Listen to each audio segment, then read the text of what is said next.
wansaga ang sangsana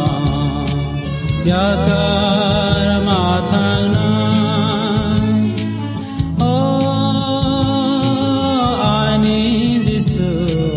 nakar de ana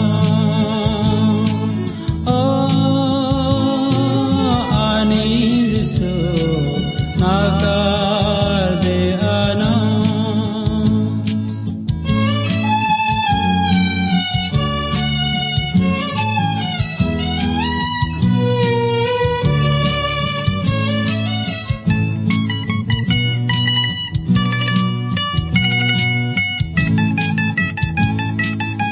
संसार आनाले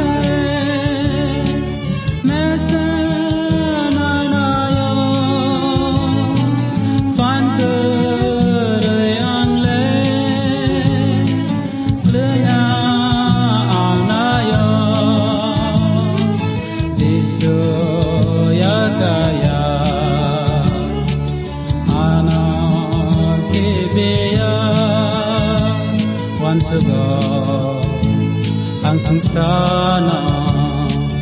yakar matana ani disu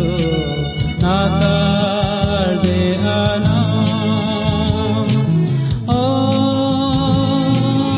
ani disu nakar